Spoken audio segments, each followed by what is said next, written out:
With the dawn of history, two great civilizations emerged. The gods and heroes of Egypt and Mesopotamia were still half animal, half man.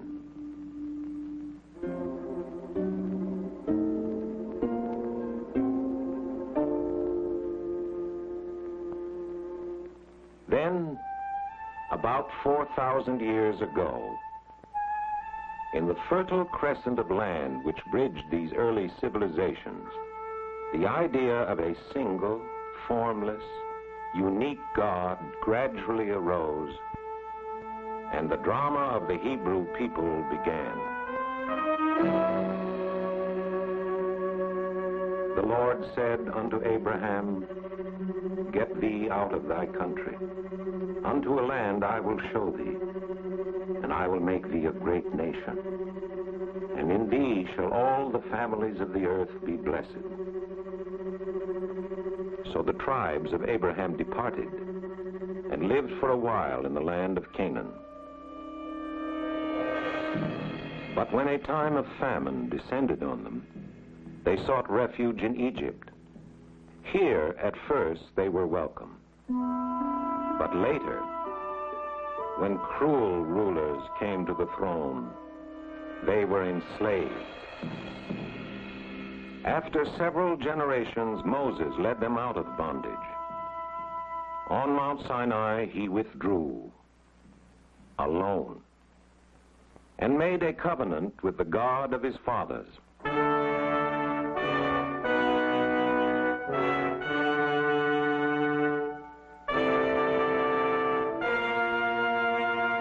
Meanwhile, his people, lonely and leaderless, turned again to the ancient custom of animal worship. But Moses returned and rebuked them.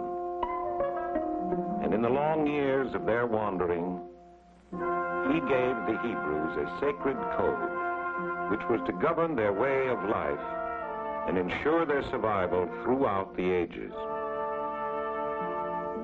From this covenant between God and man, a sense of human justice evolved, which was to influence not only the Hebrew people, but the entire development of Western history. After 2 centuries of struggle, the Hebrews established themselves in the land of Canaan. Here, they chose their first kings.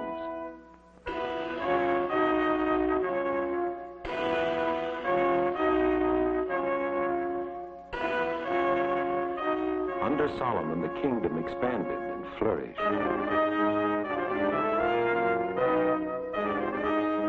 A temple was built to house the Ark of the Covenant.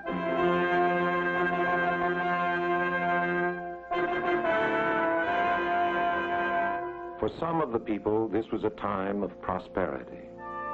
Others were burdened with heavy taxation. The country was divided. Royal power continued to be abused, and pagan worship was revived.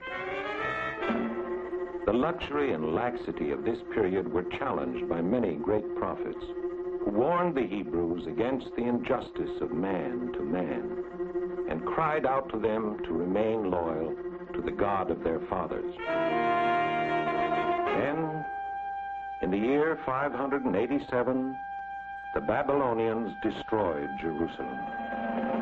The Judean king was captured, blinded, the temple burned.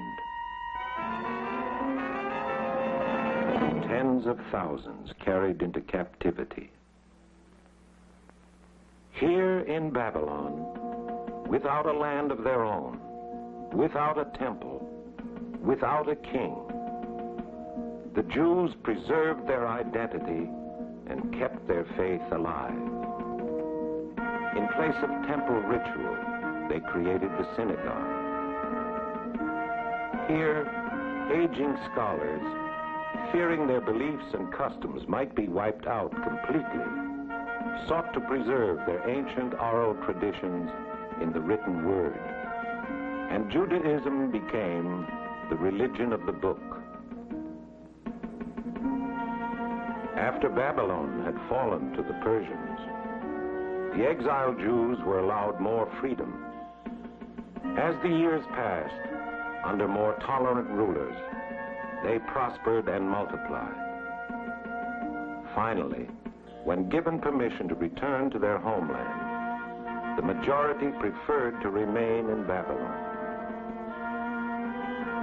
Those who did return to Jerusalem, in time rebuilt the temple.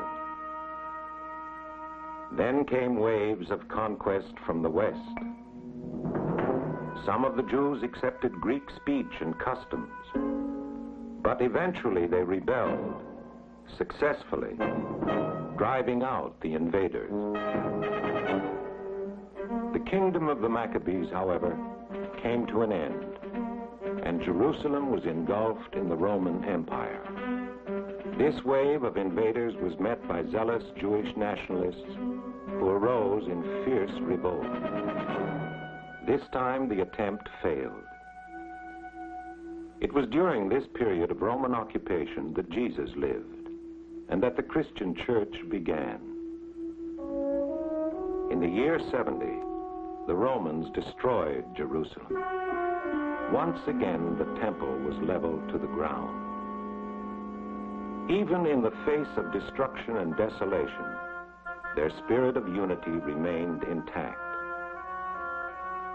In the next 400 years, Jewish scholars of devastated Palestine, along with those in the flourishing academies of Babylon, developed a vast body of Jewish law known as the Talmud, which was to preserve the unity and integrity of the Jewish people in the long years of the dispersion.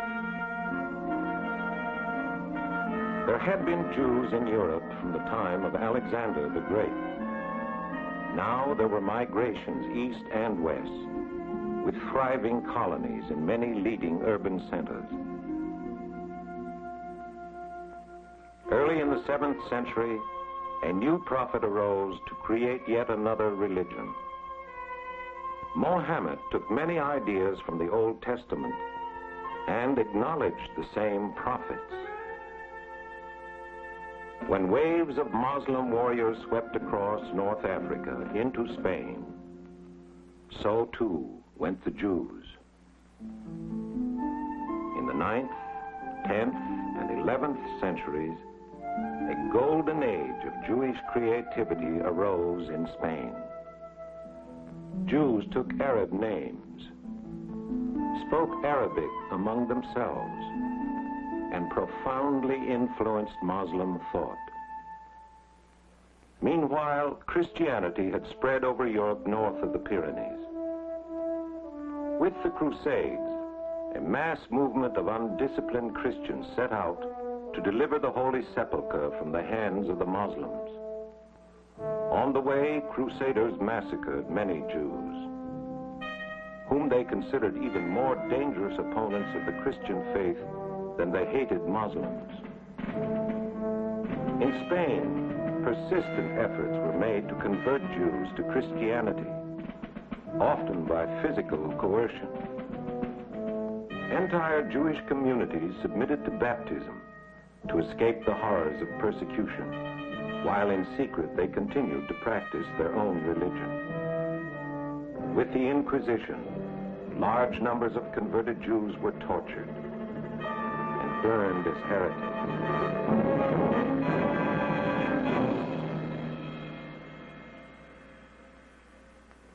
Since the sharply defined hierarchy of the feudal system denied land to any non-Christian, the Jews began to congregate in the growing medieval cities. Both of their own choosing, and because they were forced to, their way of life kept them separate and apart. In Western Europe, by the 15th century, most Jews lived in a city within a city, the ghetto.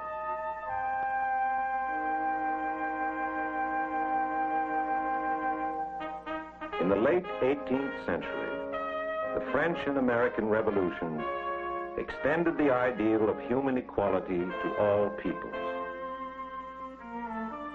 Jews of Western Europe shared in the general emancipation and rose to high posts in literature, finance, and politics.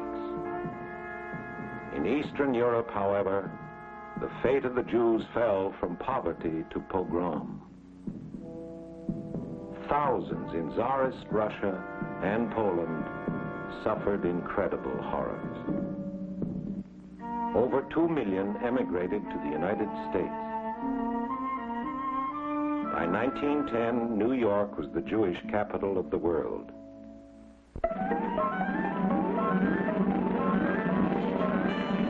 Then, in our own century, people of Europe, troubled and insecure in the aftermath of the First World War, looked to new leaders to relieve them of their fears, and for scapegoats to whom they might attach the blame for their own economic plight. The result was a new horror and a new word: genocide. Now their spiritual longing became a question of survival as the Jews turned in desperation to their ancient homeland. Here, since the 15th century, a small population of Arabs, Jews, and Christians had lived under the rule of the Ottoman Turks. Jewish immigrants had been trickling in long before the nationalist political movement called Zionism gained impetus under Theodor Herzl.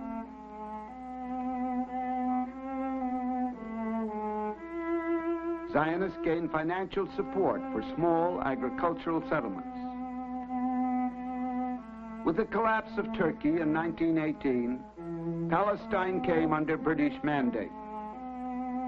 The city of Tel Aviv, once barren sand dunes, boomed during British occupation.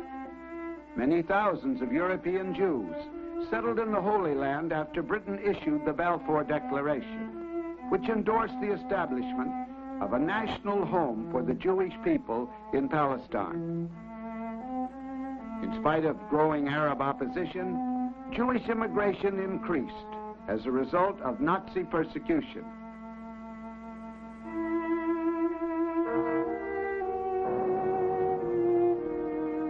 After World War II, the survivors, weak and broken, saw no hope but to live in Palestine. Refugees came by the thousands in overcrowded, leaky boats. In Palestine, extremist mobs rioted against Britain's restrictive immigration policy. The British Navy intercepted unauthorized ships at sea and forced illegal immigrants to turn back.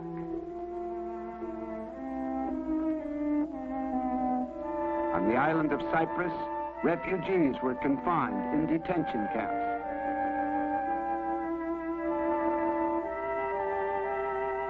The Jewish underground in Palestine sabotaged British installations in protest. Unable to resolve the situation, Britain placed the problem in the hands of the United Nations. After months of investigation, a resolution was passed calling for the partition of Palestine into Jewish and Arab sections. The British withdrew, leaving the hard-pressed Palestinian Jews at the mercy of the surrounding Arab nations.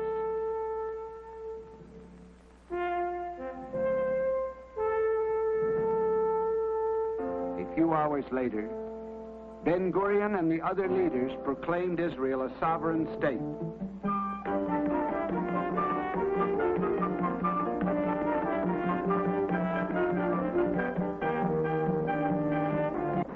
Arab armies set out to destroy the newly born nation, but suffered repeated defeats. Israel seized far more territory than it had held under the UN partition plan. 9 months later, a general armistice agreement was signed under United Nations auspices. Israel, one of the first democratic states in the Middle East, swore in Dr. Chaim Weizmann as its first president. And the floodgates of immigration were open for all who chose to come.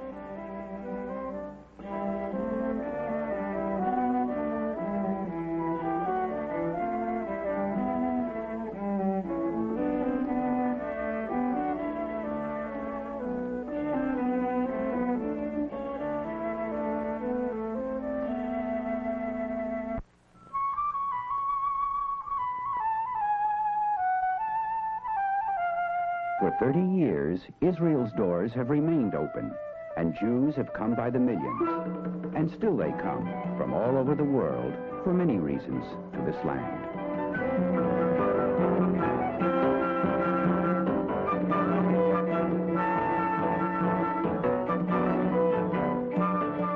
Today, crops are grown on land which for centuries lay fallow.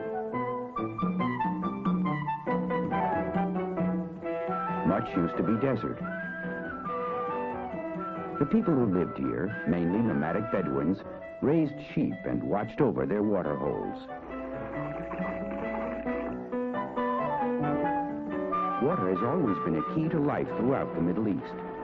Now, after extensive research and the use of modern equipment, 3 times as much of Israel's land is farmed compared to 30 years ago. Old and new farming methods exist side by side.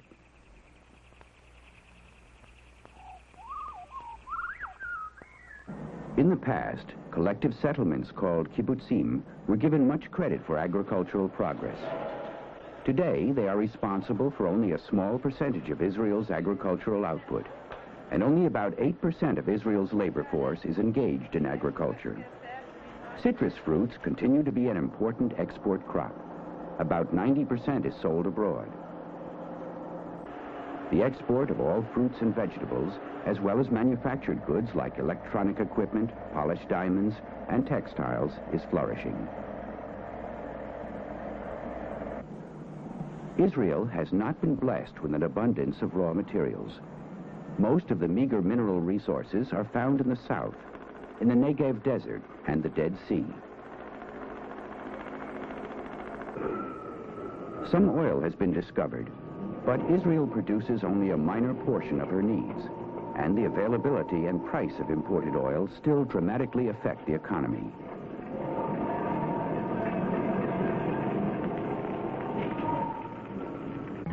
Industry, like the economy as a whole, has developed rapidly and been helped with financial support from abroad. This growth was achieved despite the scarcity of raw materials and energy sources, a restricted local market, and long distances from export markets, as well as a political situation in which many Middle Eastern countries can boycott Israeli goods.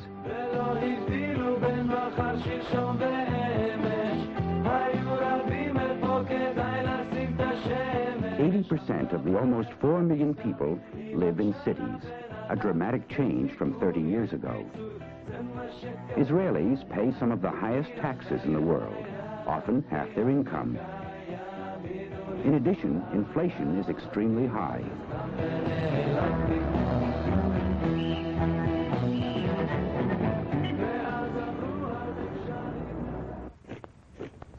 % of Israel's budget goes for defense. There is compulsory military service for both sexes.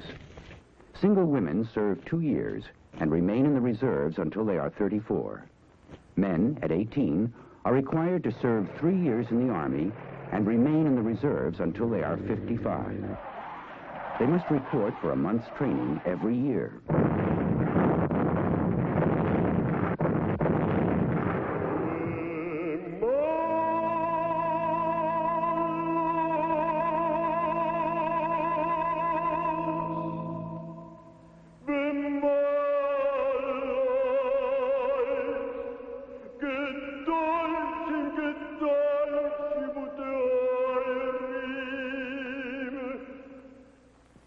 Israel has fought 4 major wars in the past 30 years, and in spite of its peace settlement with Egypt, security continues to be a full-time concern.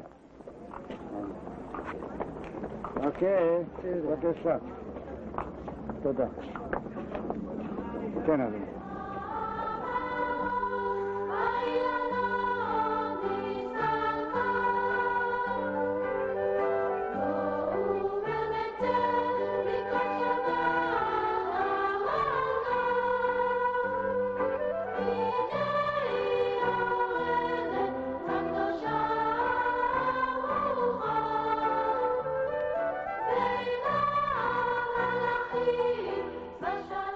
Israel has a dynamic cultural life and heavily supports art programs and artists.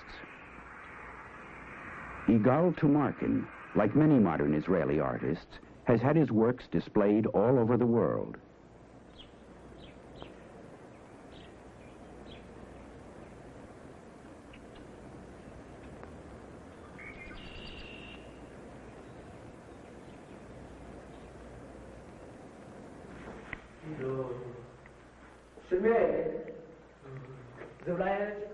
Throughout the nation, there are scores of amateur and professional musical and theatrical groups performing classical, folk, and avant-garde works.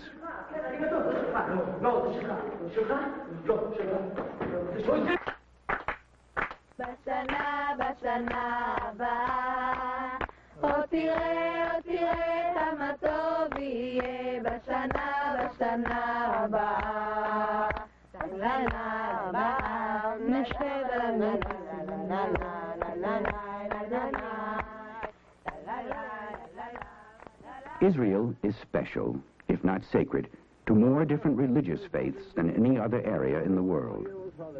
Jerusalem is considered holy by each of the three major monotheistic religions. Jews worship in David's city at the Western Wall.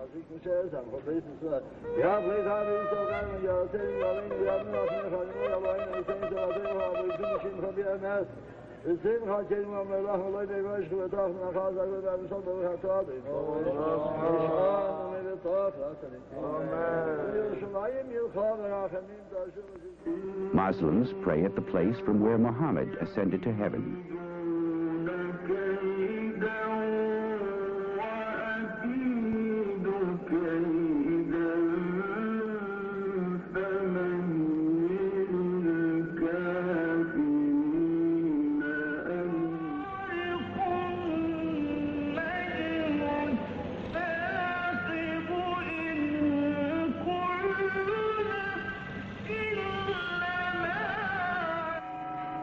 Christians worship where Christ was born, where he preached, was crucified, and died.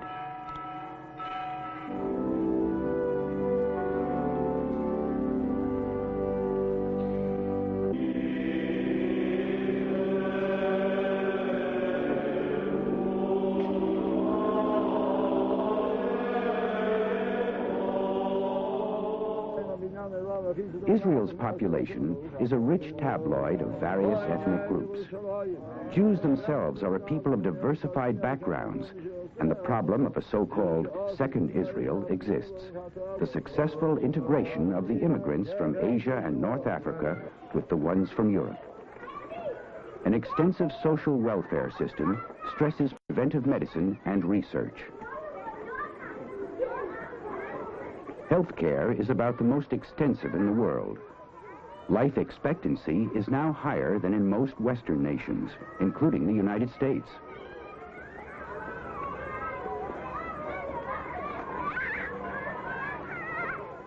Social security laws help provide old age pensions, unemployment insurance, and protection in case of accident or sickness.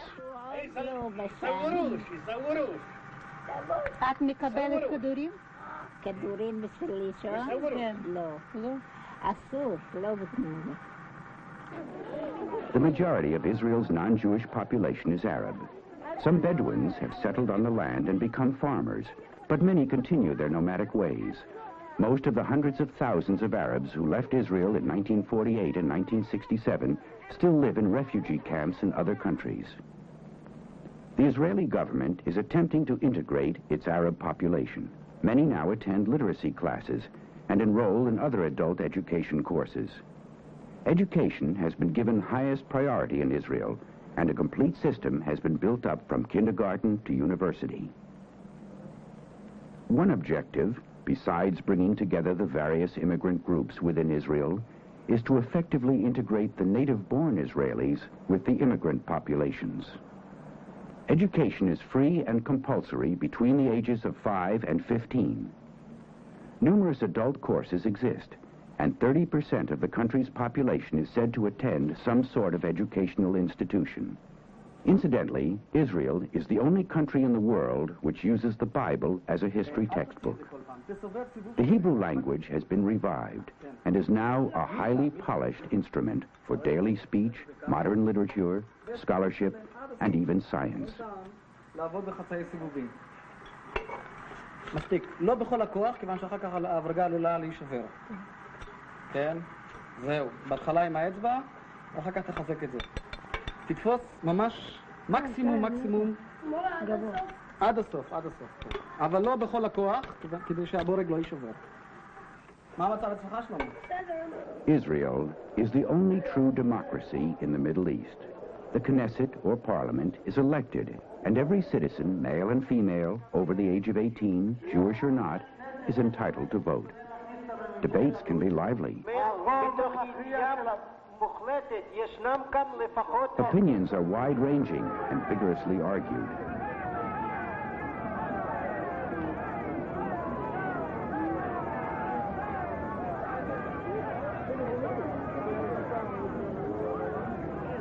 The major concern of all is the establishment of a lasting peace in the Middle East. Will modern Israel be an arena for more bloodshed? Or will it become a place where Arabs, Jews, and others find peaceful solutions to common problems?